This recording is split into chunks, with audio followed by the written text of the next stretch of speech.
다음은 코로나19 소식도 살펴보겠습니다. 어제 하루 신규 확진자 수는 2,300명에 육박하면서 월요일 기준 최다를 기록했습니다.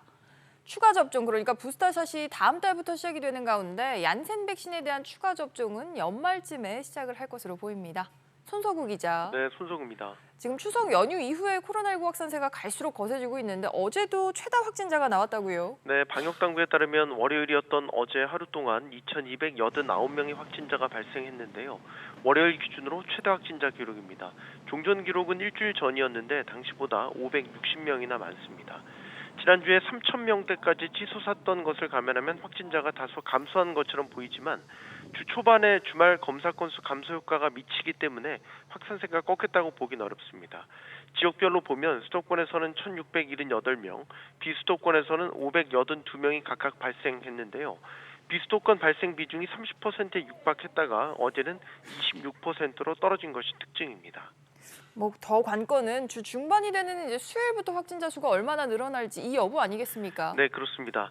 주간 단위로 보면 주 중반이 되는 수요일부터는 주말 검사 건수 감소 효과가 사라지면서 확진자가 급증하는 양상을 보여왔습니다. 더욱이 지난주에 추석 연휴 대규모 인구 이동 여파가 본격적으로 나타날 가능성이 높다는 점도 우려를 키우고 있습니다. 10월에는 개천절과 한글날 대체 공휴일 등 사흘 연휴가 두 차례나 있기 때문에 전국적 대확산 우려가 커지고 있습니다. 한편 어제 브리핑에서 얀센 백신 접종자에 대한 추가 접종 계획도 언급이 있었는데 이 내용도 다시 한번 짚어주시죠. 네, 어제 정부가 공개한 4분기 접종 계획에서는 얀센 백신 접종자에 대한 부스터샷 계획은 포함되지 않았습니다. 다만 정은경 질병관리청장이 브리핑을 통해 밝힌 것은 얀센 백신의 경우 1회 접종으로 한계가 있다라는 점, 조만간 추가 접종 계획을 마련해서 발표하겠다는 점을 밝혔습니다.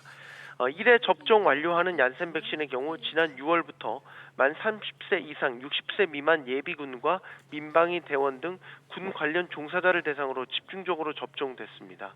이 부스터샷은 접종 완료 후 6개월이 도래하는 시점에 시작하기 때문에 이르면 올해 12월부터 추가 접종이 이루어질 것으로 보입니다.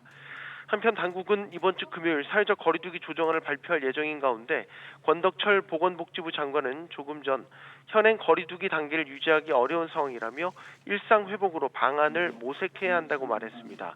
권 장관은 또 하루 확진자가 3,000명씩 계속 나오면 추가 대책이 필요하다고 언급했습니다.